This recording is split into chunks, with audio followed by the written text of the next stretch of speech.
The notification banner popped up on my phone as I was reviewing patient charts in the hospital's quiet on-call room. My coffee had gone cold, forgotten during the 3 hours I'd been analyzing treatment outcomes. Family chat. Harper home mom. Allison is finally debt-free. So proud. Photo. Allison smiling with loan documents stamped paid in full. My fingers froze above the screen. The fluorescent lights suddenly seemed too bright, too harsh. I opened the family chat to see if I'd missed something. Had they paid off my loans too? The last several messages scrolled by mom's updates about their weekend plans, dad sharing an article about healthcare administration, Allison's news about her latest rotation, and now this bombshell, dropped casually into our group chat as if it was just another family announcement. My phone vibrated again. A private message from Allison. Allison, Mom just told me about paying off my loans. Did they do the same for you? I stared at her message, my throat tightening. The fact that she had to ask told me everything I needed to know. I started typing several responses, deleting each one before sending. No. Too short, too bitter. I guess I'm not as deserving. Too passive-aggressive. Congratulations. That's wonderful news. Too fake. Finally, I set my phone down without responding. The $250,000 in student debt that had been hanging over my head felt suddenly heavier. I picked up my lukewarm coffee and took a sip, grimacing at the bitter taste. My colleague Dr. Chin walked by, pausing at my workstation. You okay, Morgan? You look like you've seen a ghost. I forced a smile.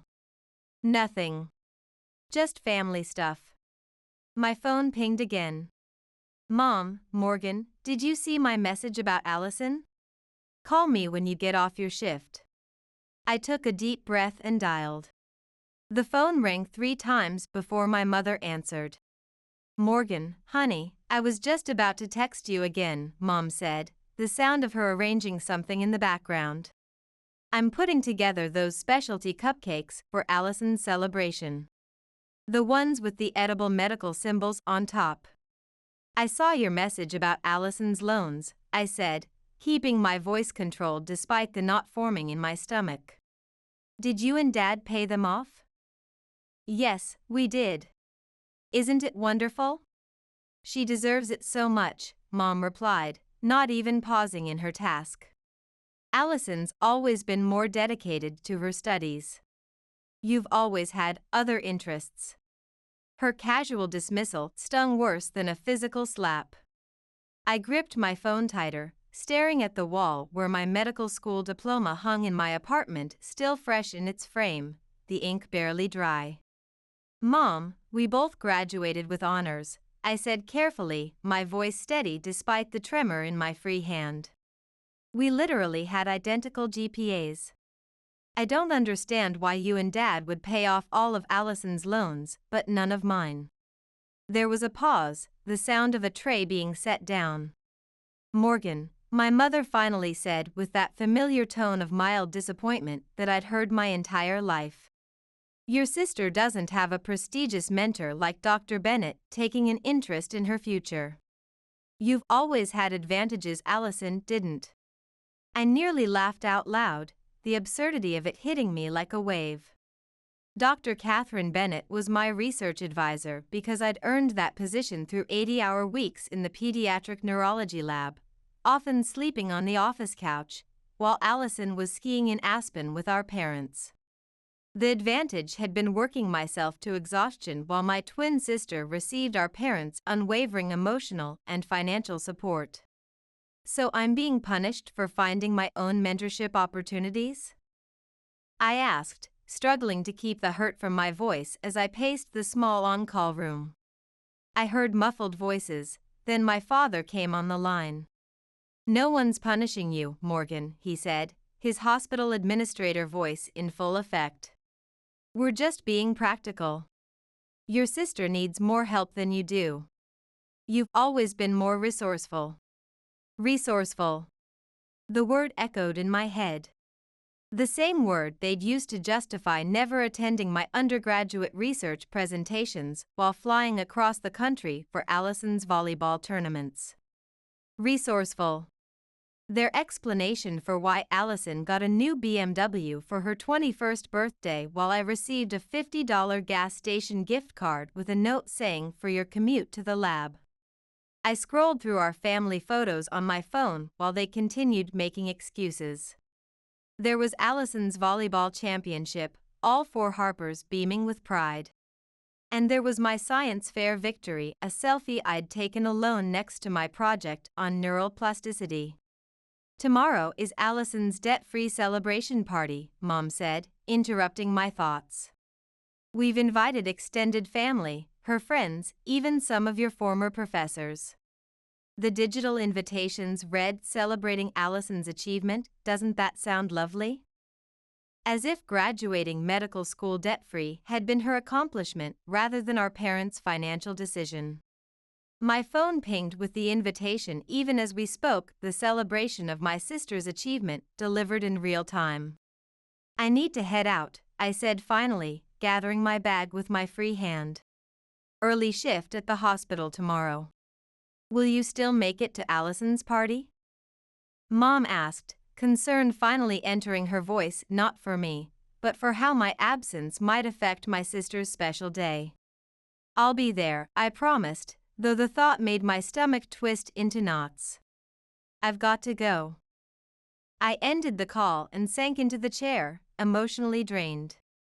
As I was about to put my phone away, it buzzed with a message from Dr. Bennett. Need to speak with you ASAP about Patterson Fellowship. Call me when you can. Big news. I stared at the screen, a cold realization settling over me. I knew what this meant. My parents' favoritism wasn't just unfair, it was about to become publicly humiliating, and there was nothing I could do to stop what was coming. My thumb swiped through the digital album on my phone as I sat in my small apartment later that night. My twin sister Allison and I had been on oddly divergent paths since the moment we were born. I arrived first, she followed 6 minutes later. According to family lore, I was quiet and observant while Allison announced her arrival with strong, healthy cries. The photos from that day showed my father holding Allison, beaming with pride, while I was nestled in a nurse's arms. I paused on a childhood photo folder labeled Cleveland Days. Throughout our childhood in Cleveland's suburbs, the pattern was clear in every image. Allison was the outgoing twin, making friends easily and excelling at sports. I was quieter, more bookish, spending hours in our local library learning about everything from astronomy to zoology. I stopped on a particularly telling pair of photos. One showed my parents in the stands at Allison's regional volleyball tournament, wearing custom t-shirts with her face printed on them. The other showed my science fair victory, me standing alone next to my first-place project, taking a selfie with my ribbon. I'd texted that image to our family group chat. Mom had responded with thumbs up while Dad hadn't responded at all. I opened my laptop and logged into our old family digital archive. There was a folder from high school with videos of Allison's sports achievements. In one, my father's voice boomed with pride, "That's my girl. That's my star." I found a document from when we both announced our intentions to pursue medicine. There were dozens of congratulatory messages for Allison. For me, I found an email thread where my parents had expressed concerns about whether I could handle the pressure. Medical school isn't just about being smart, Morgan, my father had written. It's about determination and grit. Allison has always pushed herself harder. The irony was painful enough to make me close the laptop for a moment. I reached for my coffee mug, forgetting it was empty, and set it back down with a sigh. I reopened the laptop and scrolled through our college years at Ohio State. There were social media posts about Allison's volleyball scholarship, parents' weekend visits that happened to coincide with her tournaments but never with my academic events. Meanwhile, I'd maintained a perfect GPA while working part-time at the university research lab to cover expenses. I found screenshots of old text exchanges that told the story clearly. Me, Mom, Dad, I got that research grant I applied for. The department said my proposal was the best they'd seen from an undergraduate. Mom, that's nice, dear. Did you see Allison's Instagram post about making the tournament finals? When Allison struggled with organic chemistry and physics, our parents had immediately hired expensive tutors. When she needed to retake the MCAT, they paid for an exclusive prep course. I found the email where I'd asked for the same help and my father had responded, "You're smart enough to figure it out on your own, Morgan. There are free resources online." When I scored in the 98th percentile on my first MCAT attempt, the response in our family chat had been a simple "That's nice, dear," before changing the subject to Allison's new boyfriend. Despite everything, I'd never resented Allison. She was my sister, my twin, and I loved her. There were moments, captured in our private text threads, where we'd been there for each other through exams, heartbreaks, and achievements. She didn't create our parents' favoritism, she just benefited from it. Sometimes, in our private conversations, I sensed she felt uncomfortable with their obvious preference, though she never said anything directly. We both got accepted to the same medical school in Michigan, and for 4 years, we'd studied together, supported each other through grueling rotations, and celebrated each other's successes in ways our parents never had. I thought perhaps finally our parents would see us as equally accomplished. Instead, they found new ways to elevate Allison's achievements while minimizing mine. I found a photo from when I was selected to present research at a national conference. That same weekend, Allison had received an award for community service. Our family calendar showed clearly which event our parents had chosen to attend. I was about to close my laptop when I came across a folder of photos from last year when everything had changed. Dr. Catherine Bennett, a renowned neurosurgeon with silver hair and penetrating blue eyes, had taken notice of my research on pediatric traumatic brain injuries. There were photos of us in the lab, at conferences, and even one candid shot where she was pointing out something in my research with unmistakable pride. Under her mentorship, I'd flourished. For the first time, I had someone who recognized my potential, who pushed me to excel not despite my personality, but because of it. I found a voice memo I'd recorded after one particularly meaningful conversation. Dr. Bennett's voice was clear. "You have a gift for research, Morgan. You see patterns others miss. That kind of insight can't be taught." If only my parents could see me through her eyes. The fellowship news, the morning before Allison's celebration, I sat in my car outside Dr. Bennett's office building, gathering my courage. Her message had been cryptic but urgent: "Need to discuss Patterson Fellowship in person." Good news. My office, 9 a.m.? I'd barely slept, alternating between hope and anxiety. The Patterson Fellowship at Johns Hopkins was the most prestigious neurosurgical research position in the country. Only one graduating medical student nationwide would receive it each year. I'd applied months ago, never truly believing I had a chance.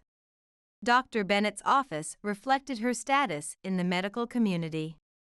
Awards lined the walls alongside published papers and photos with medical luminaries from around the world. She was a striking woman in her 60s with silver hair and penetrating blue eyes that missed nothing. When I entered, she was reviewing documents on her tablet, her reading glasses perched on the end of her nose. "Morgan," she said, looking up with a warm smile. "Close the door and sit down. I have extraordinary news." My heart raced as I took the seat across from her desk, my hands gripping my phone so tightly my knuckles turned white. "The committee has made their decision on the Patterson Fellowship," Dr. Bennett said, her expression carefully neutral. I held my breath, afraid to hope. They've selected you, she continued, breaking into a broad smile. Congratulations, Dr. Morgan Harper. You're going to Baltimore. Joy, disbelief, and validation crashed over me in waves. My vision blurred with tears as I tried to process her words. The Patterson Fellowship, the pinnacle achievement for any neuro researcher, mine. I don't know what to say, I stammered, my voice catching.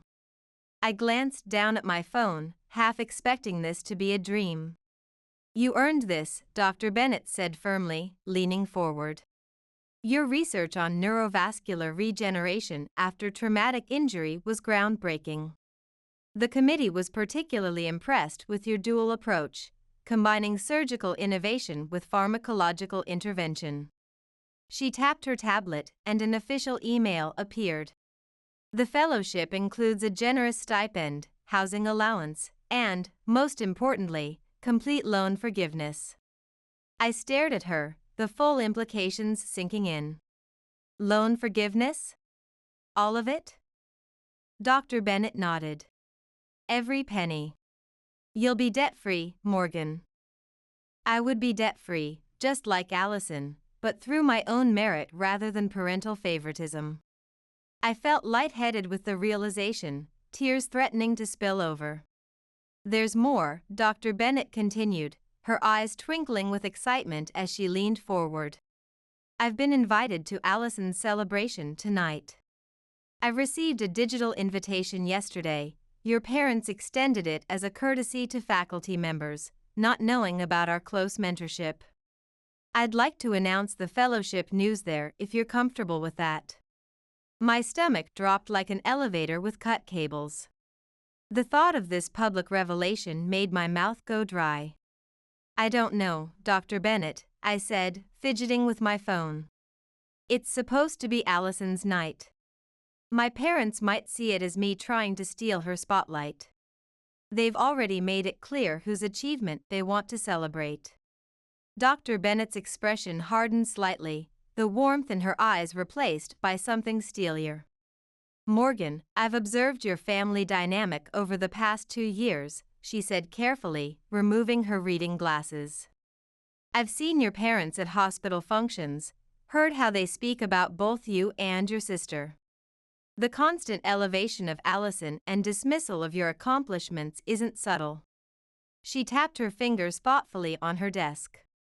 I understand your hesitation, it speaks to your character. But sometimes, she paused, looking directly into my eyes, recognition needs to be public to be acknowledged at all.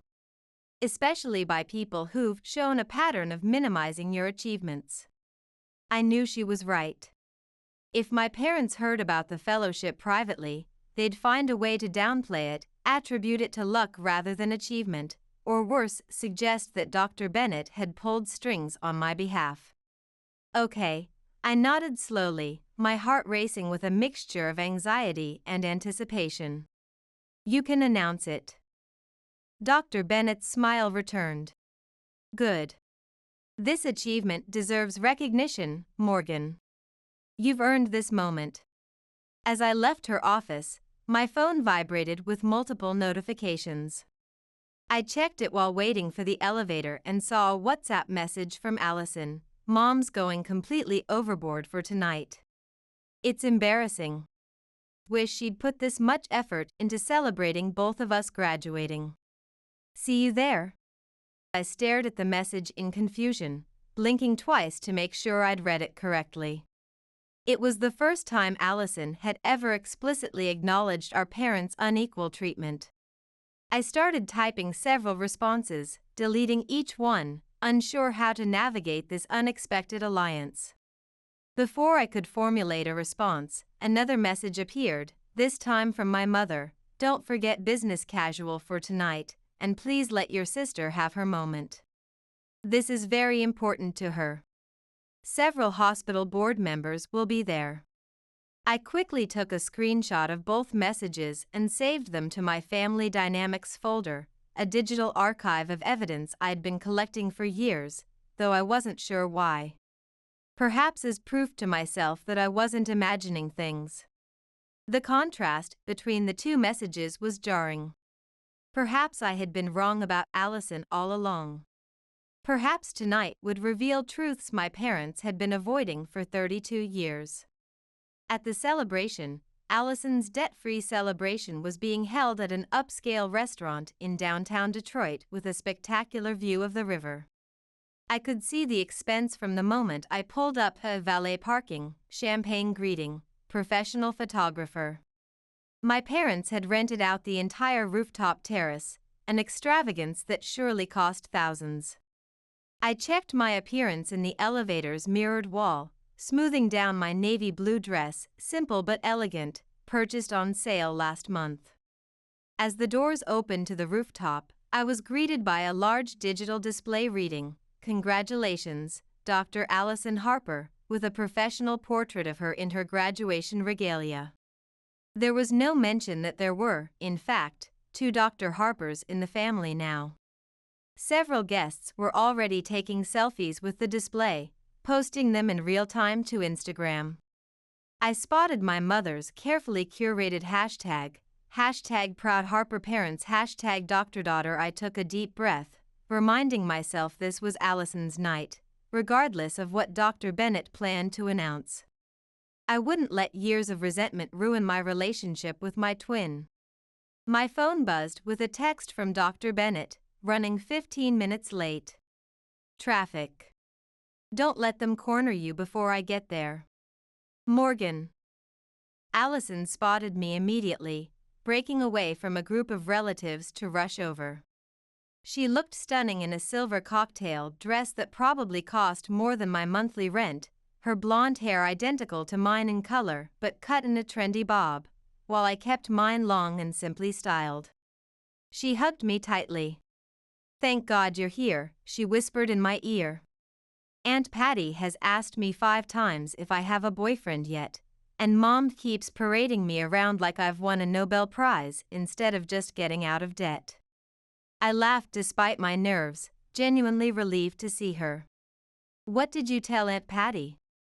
That you're married to medicine? Though if she knows any eligible neurosurgeons, I'm taking applications." Allison linked her arm through mine, leading me toward the bar.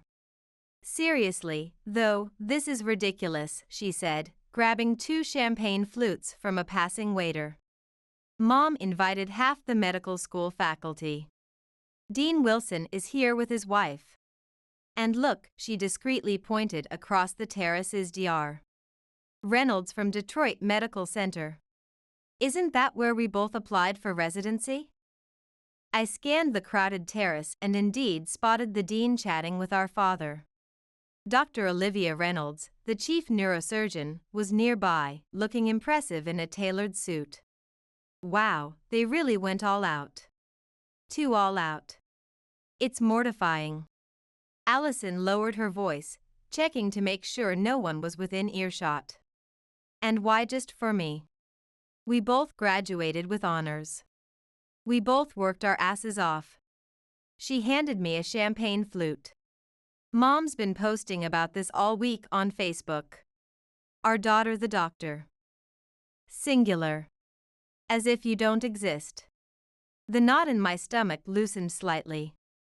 Maybe Allison was more aware than I'd given her credit for.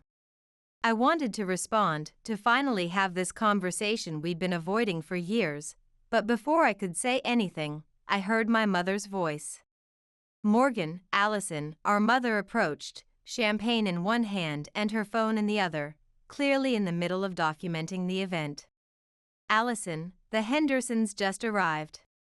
You remember Thomas Henderson, the chief of surgery at Cleveland Memorial? The one Dad's been telling you about? You should come say hello." She took Allison's arm, effectively separating us. Then glanced back at me with that dismissive look I knew so well. "Morgan, could you check if the caterers have put out the gluten-free options? Your cousin Beth is being difficult about her diet again. Oh, and make sure they know to bring out the special cake at 8:30 sharp." And just like that, I was relegated to catering management while Allison was paraded before hospital administrators who could influence her career. Some things never changed. I watched as my mother guided Allison toward a group of important-looking older physicians, her hand protectively on my sister's back. My phone buzzed with a new message from Allison, "Save me." SOS button. I was smiling at her text while directing waitstaff to the correct table when Dr. Bennett arrived. She looked elegant and formidable in a crimson pantsuit, commanding attention without effort. Several heads turned as she stepped onto the terrace. "Morgan," she said warmly, embracing me. "Sorry I'm late. The traffic was terrible." She looked around the party, taking in the scene. "Are you ready for our announcement?" I glanced across the room where my parents were introducing Allison to yet another hospital administrator. "I'm not sure," I admitted. "The timing feels complicated." Dr. Bennett surveyed the party more carefully, taking in the banner, the professionally decorated cake with just Allison's name, the slideshow of photos on a large digital display that featured Allison prominently with me occasionally visible in the background or sometimes cropped out entirely. She noticed my father's animated conversation with Dr. Reynolds, clearly discussing something related to Allison based on their gestures toward her. "I see," Dr. Bennett said quietly, her voice carrying a note of controlled anger, more complicated than I realized.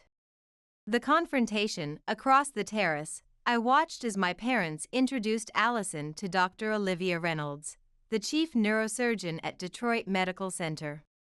Both Allison and I had applied for residency positions there, but the way my father was animatedly gesturing and my mother was beaming proudly made it clear what was happening. My stomach clenched. They were trying to secure Allison a spot through personal connections, the very definition of the networking they'd always prioritized over merit. Someone nearby was capturing the moment on their phone, no doubt for the event's Instagram hashtag. I took a deep breath, trying to calm the rush of emotions threatening to overwhelm me. "Dr. Bennett." My father had spotted her and was now approaching with my mother and Allison in tow, his face shifting into what I recognized as his networking smile. "What an honor to have you join us. The invitation was somewhat last minute, we weren't sure you'd make it." "I wouldn't miss it," Dr. Bennett replied with professional courtesy. "Congratulations on having two brilliant daughters graduate medical school." "Thank you," my father said with a practiced chuckle. "I understand you've done some work with Morgan?" "Some work?" Dr. Bennett raised an eyebrow, her voice cooling several degrees. "Morgan has been my primary research partner for the past 2 years. Her contribution to our traumatic brain injury study was instrumental to its success. In fact, our paper is being published in the Journal of Neurosurgical Research next month." My parents exchanged a glance I couldn't quite interpret, surprise mixed with something like confusion, as if they couldn't reconcile this information with their perception of me. My mother's Instagram-ready smile faltered momentarily. "How nice," my mother said vaguely, her hand still firmly on Allison's shoulder. Allison has also been very involved in neurosurgical research. In fact, Dr. Reynolds was just saying how impressed she is with Allison's application to her program. I felt a flush of anger rising in my cheeks, my hands clenching involuntarily at my sides. Allison hadn't done neurosurgical research, her focus was neuropsychiatry, an entirely different field. My parents were blatantly misrepresenting her experience, potentially at the expense of my own opportunities. I caught Allison's eye and saw her discomfort. Dr. Bennett's expression remained pleasant, but I could see a steely glint in her eyes that I'd witnessed when she confronted medical board politics. "Is that so? How fascinating," she said with deliberate precision. I was under the impression that Allison's focus was on psychiatric applications rather than surgical interventions. Her work on trauma-induced psychological disorders is quite different from Morgan's surgical research. An awkward silence fell over our small group. Allison looked mortified, shooting me an apologetic glance. My father cleared his throat, clearly searching for a way to salvage the conversation. My phone vibrated in my clutch. A message from Dr. Bennett that she must have typed while maintaining perfect eye contact with my parents. This is worse than I thought. Stay strong. A waiter announced that dinner was being served, offering a momentary reprieve from the tension. The seating arrangements, however, made it clear where I stood in the family hierarchy. My parents were at the head table alongside Allison, our grandparents, and Dr. Reynolds. I was placed at a secondary table with cousins and family friends, close enough to hear the conversation but not participate in it. We always knew Allison was destined for greatness, my father was saying to Dr. Reynolds, his voice carrying deliberately. Even when the girls were little, Allison showed such determination. She's always been our ambitious one. Each word was a tiny dagger. I pushed my perfectly plated filet mignon around my plate, appetite gone. Nearby, Dr. Bennett was seated with other faculty members, occasionally catching my eye with sympathetic glances. Several guests were live-streaming portions of the event to Instagram, and I could see my mother checking the social media response on her phone between courses. After dinner was served, my father stood and tapped his glass for attention. The room quieted as phones were raised to capture the moment. Thank you all for coming to celebrate our daughter Allison's remarkable achievement, he began, his hospital administrator voice in full effect. As many of you know, medical school is a grueling journey, and to emerge not only with a degree but debt-free is truly something special. The crowd applauded politely. Several people were uploading his speech directly to social media. I noticed Allison looking increasingly uncomfortable, her eyes darting between me and our father. We're blessed to have been able to support Allison throughout her education, my mother added, standing to join my father, camera ready in her designer dress. We always believed in investing in her future because we knew she would make us proud. I stared at my plate, hot tears threatening to spill over. The wording was precise and deliberate. They had invested in Allison, not in both their daughters. The message couldn't be clearer to everyone in attendance. Actually, Allison said suddenly, standing up and taking the microphone from my surprised father, I'd like to say something. She looked directly at me, her expression apologetic and determined. This celebration feels incomplete. Morgan and I both graduated with identical GPAs. We both worked incredibly hard, and frankly, Morgan worked harder because she did it without the support system I had. A hush fell over the crowd. My parents looked stunned, their carefully choreographed evening suddenly veering off script. Several phones were still recording, capturing this unexpected turn of events. Allison, my mother whispered loudly enough for the nearby tables to hear, this isn't the time. It's exactly the time, Allison insisted, her voice steady but firm as she addressed the room. I can't accept recognition that excludes my sister. It's not right, and it never has been. While I'm grateful to be debt-free, I didn't earn that status, our parents did that for me. Meanwhile, Morgan has been working twice as hard with half the recognition. My throat tightened with emotion, a single tear escaping before I could stop it. After all these years, Allison was publicly acknowledging the imbalance. It was both vindicating and heartbreaking to have the family secret exposed under the crystal chandeliers and watchful eyes of Detroit's medical elite. My father recovered quickly, taking back the microphone with a strained laugh. Of course, we're proud of both our girls, he said, his voice overly jovial.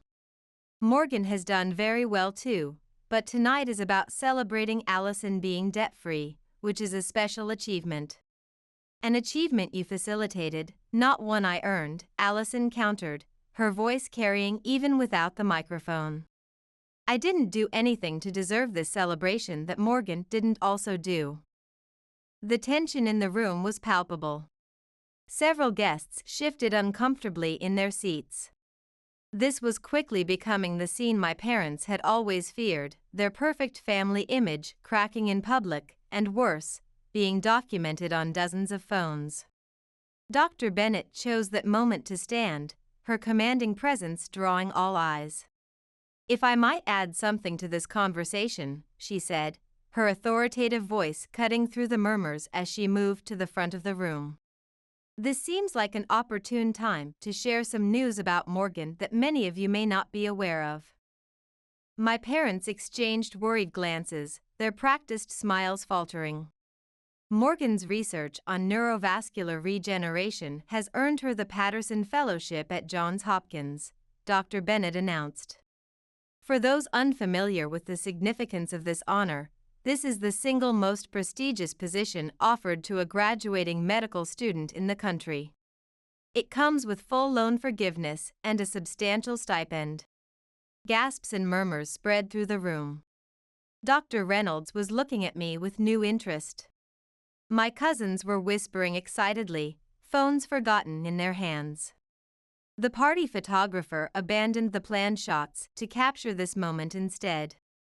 In fact, Dr. Bennett continued, commanding the room with the same presence she brought to the operating theater. The selection committee specifically cited Morgan's innovative dual-approach methodology, which she developed largely independently while balancing a full clinical rotation schedule. She paused, surveying the room before continuing. "I've had the privilege of mentoring many promising physicians throughout my career, but rarely have I encountered the level of dedication and insight that Morgan consistently demonstrates. Her work will save lives, potentially thousands of them." The room erupted in applause, genuine, enthusiastic applause for me. People were turning in their seats to look in my direction, smiling and nodding with respect. Someone shouted congratulations. My second cousin immediately changed the Instagram caption on the photo she'd just posted, tagging me with #medicalgenius. My parents remained frozen at the head table, their expressions a complicated mix of shock, confusion, and dawning horror as they realized that their carefully constructed narrative about their daughters was publicly unraveling in front of the very people they'd been trying to impress for decades. The aftermath. Allison was beaming at me from across the room, not a hint of jealousy in her expression as she applauded along with everyone else. Dr. Bennett wasn't finished. She raised her hand to quiet the applause, her commanding presence ensuring immediate silence.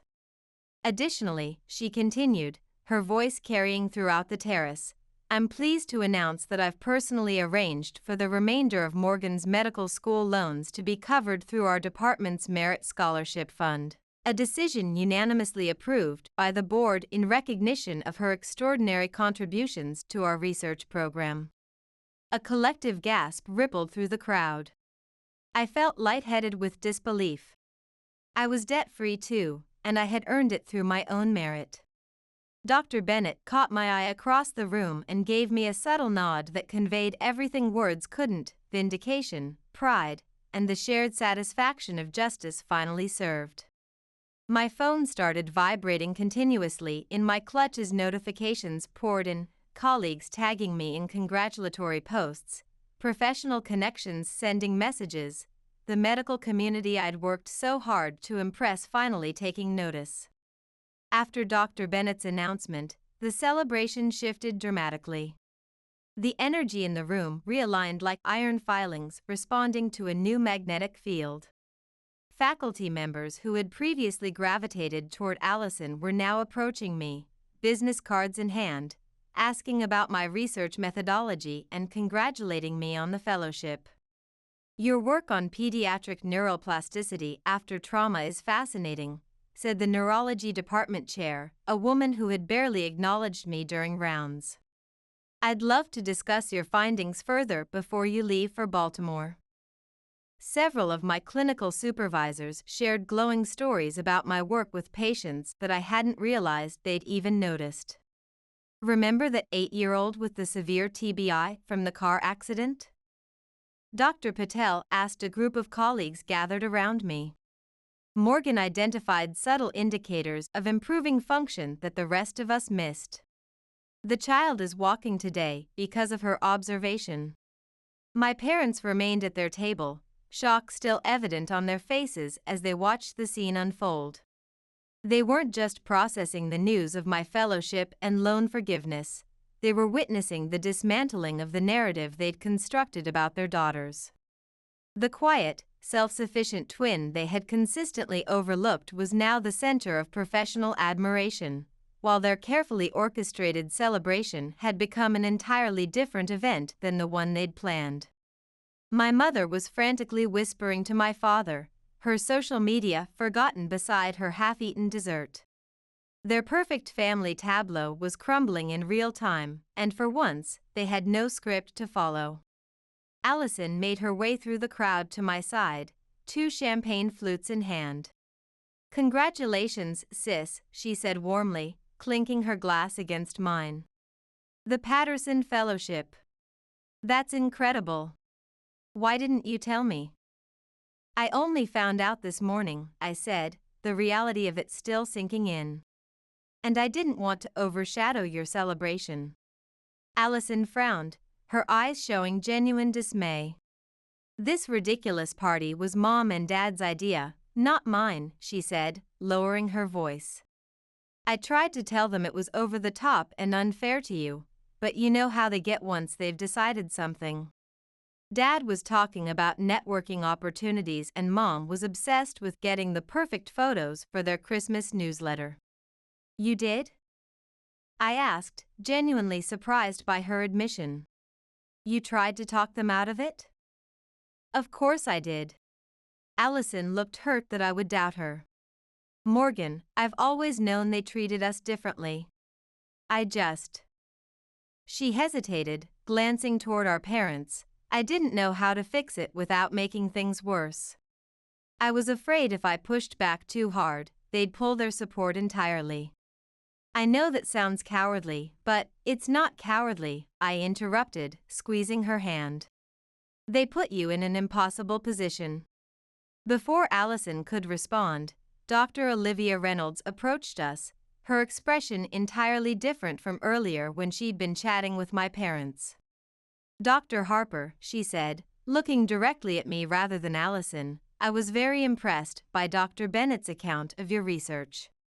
We should discuss whether you'd consider bringing your work to our neurosurgery department instead of Johns Hopkins after your fellowship." I blinked in surprise, unprepared for this sudden professional interest from someone who'd barely glanced my way earlier.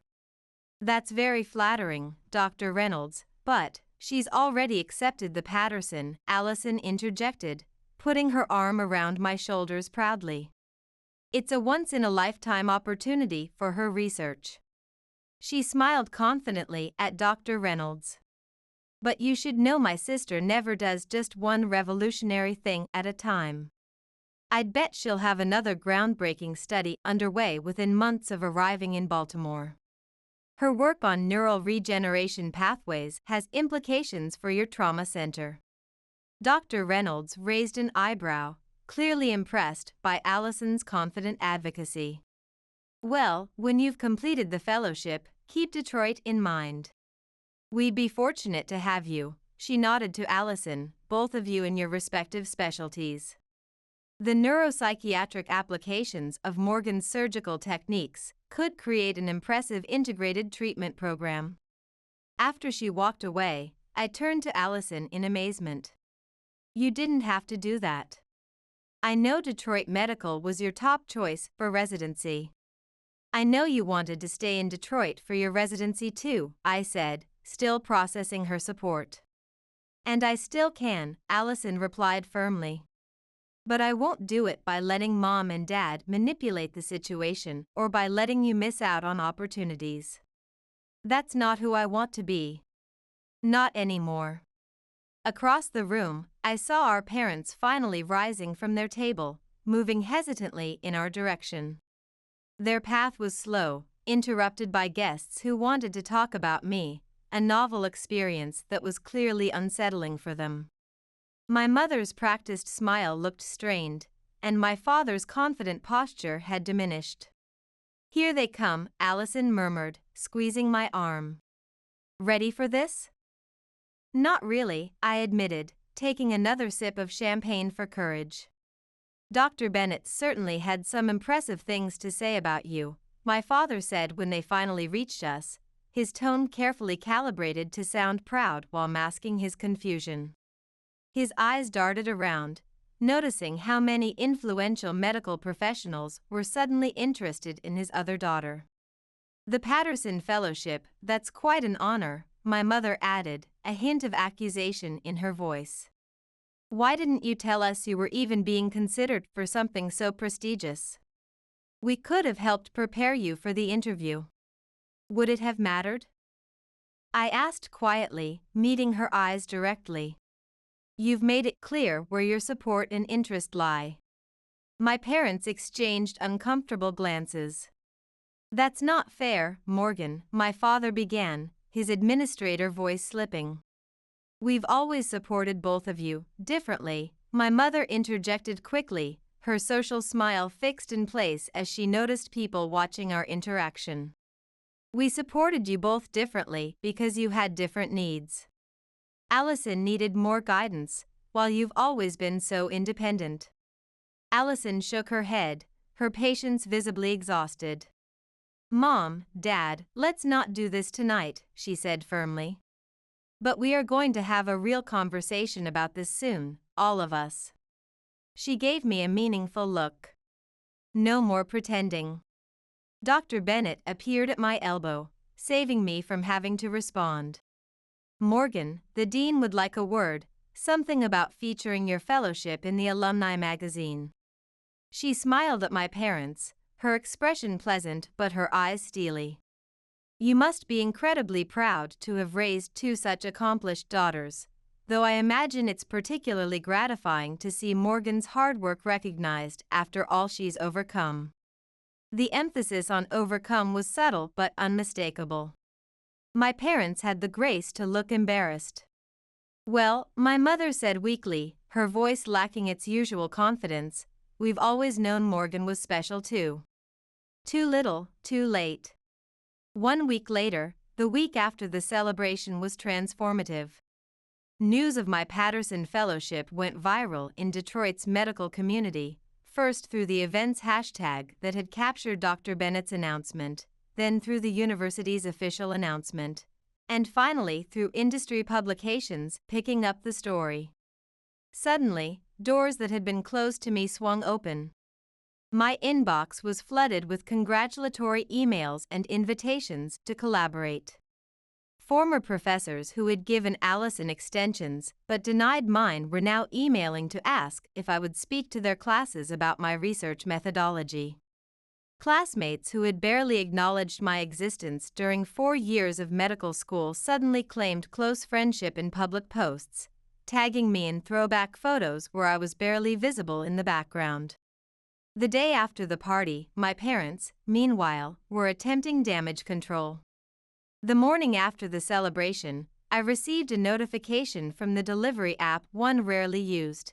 "Package from Richard and Patricia Harper arriving today between 2 to 4 p.m. They showed up at my modest apartment precisely at 2:15, bearing glossy gift bags and wearing forced smiles that didn't reach their eyes. I'd just finished a 14-hour shift at the hospital and had barely slept, but they insisted this couldn't wait. "We've been thinking," my father said as he placed a small box on my coffee table, carefully avoiding the stack of research journals and grant application drafts. "With both of you graduating and starting your careers, we should get you girls something special. We got you this." Inside was a rose gold watch with a mother-of-pearl face, identical to the one they'd given Allison for her birthday 6 months earlier. I remembered it well. They'd posted multiple photos of that celebration on Facebook, tagging everyone except me. "It's lovely," I said without reaching for it, my arms crossed defensively across my chest. "Though a bit late." My mother flinched visibly, her hand fluttering to her perfectly styled hair. "Morgan, we know you must feel overlooked sometimes, she said in the same tone she used with difficult parents in her high school parent-teacher conferences, but everything we did was because we knew you could handle challenges on your own. Allison needed more support. That's a convenient narrative, I replied, keeping my voice steady despite the exhaustion and lingering hurt. But it doesn't explain why you attended her presentations but skipped mine, why you paid for her MCAT prep course but told me to use free online resources, why you covered her living expenses during medical school but suggested I take out additional loans for mine.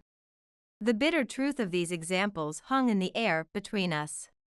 My father shifted uncomfortably on my threadbare couch, the same furniture I'd had since college because every spare dollar went toward my education and research. "We only have so much money, Morgan," my father protested, the hospital administrator who managed a multi-million-dollar budget now suddenly claiming financial limitations. "We had to make choices." "Yes, you did," I agreed, maintaining eye contact despite my instinct to look away. "And consistently, you chose Allison." My mother's eyes filled with tears, her carefully applied makeup threatening to smudge. "We love you both equally," she insisted, reaching for my hand. I let her touch me but didn't return the pressure. "Maybe you do," I conceded, allowing for the possibility that in their hearts, somewhere deep down, they genuinely believed that. "But you haven't treated us equally, and watches and belated recognition won't change the past 26 years. My phone rang, the specialized ringtone I'd assigned to Dr. Bennett. I answered it gratefully, turning away from my parents' stunned faces. "Yes, I'm available to discuss the housing options," I said, relief flooding through me at the sound of her steady, supportive voice. "In fact, your timing is perfect." 3 weeks later, I stood in my empty apartment, the last boxes packed and labeled for the moving company.